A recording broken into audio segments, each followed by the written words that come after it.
I firmly believe that Federico Fellini was the greatest filmmaker who ever lived. He directed many iconic films like La Strada, Intervista, and 8½. He started directing in 1945 when color film was still a newborn and the remnants of the war were still present. He took jobs that he knew wouldn't draft him into the war that was consuming Italy. He got his job as a radio announcer, which he knew wouldn't draft him into the war, which was also where he met the iconic face of all of his films, his wife, Giulietta Messina. His style included nostalgia, flashbacks, symmetry, putting himself into the characters and the story of each film, and putting his wife into almost every film he ever created. La Dolce Vita is a film about Marcello, a journalist just trying to make a name for himself. He finds himself and his wife caught in the higher life society where people focus on sex, alcohol, partying, and the only escape of it to be suicide. His wife commits suicide after finding out that Marcello has cheated on him with a blonde actress from Hollywood. The film is directly inspired by Fellini's past, where when he first started making films, he found himself caught up in the same scenario, where he cheated on his wife with multiple different women. And then there's the most iconic aspect of his style, the thing that people remember the most, the thing that inspired millions of people and hundreds of different directors, the color red. Every movie he ever created, including the black and white films, the color red appears on movie posters, characters, backgrounds, and landscapes in the films. So I know what you're thinking right now. This sounds all too familiar, but familiar why? Stanley Kubrick was the director of the 2001 Space Odyssey, Eyes Wide Shut, and The Shining, as well as many more classics.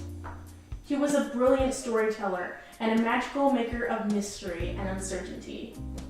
Many people nickname the color red used in films to be owned by Stanley Kubrick, when really it's been blatantly stolen from Federico Fellini's style, which is nicknamed Fellini's hue. But what is the difference between getting inspiration from another artist and blatantly stealing their style? The obvious answer is that no one can steal a color, but you can plagiarize art from another person, even if you remake it yourself. While I don't believe that Kubrick's intentions were bad, I do think it's a shame whenever I see somebody say Kubrick's red when it really is Fellini's red. It's a shame that few people know who Fellini is, one of the reasons being that his films are in Italian and you have to read subtitles, and people nowadays don't really like reading subtitles. But it still sucks that other filmmakers are credited for his legendary style, like Pulp Fiction. The dance scene in Pulp Fiction is parts of it are directly copied from Fellini's 8½" dance scene, or are heavily influenced. Even Woody Allen made his Stardust Memories movie based solely upon Fellini's 8½. But it's this quote by Woody Allen that strikes me. I don't want to achieve immortality through my work. I want to achieve it through not dying. Somebody's memories can live on in a film until the end of time because film is forever.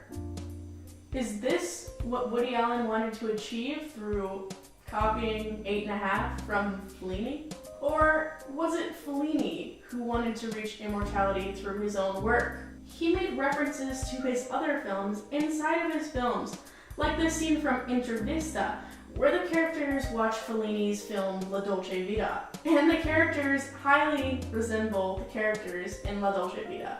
This film, Intervista, was a great collage of his memories and his life. For us, the filmmakers, and the audience, there were moments that were magic. Life, at its best moments, can yield a few magic moments. In conclusion, I think that Stanley Kubrick did steal Fellini's red, but for Fellini, life and memories were raw material to bring imagination to real life. For Kubrick, the color is simply a storytelling device, used to show anger, character development, and passion. It is a direct tribute to the legend that was Federico Fellini. And for directors like Stanley Kubrick, Woody Allen, and Quentin Tarantino, I would like to thank them for making homages to the great Federico Fellini's legacy, and making him live forever in new films and in old films. And remember that film is forever.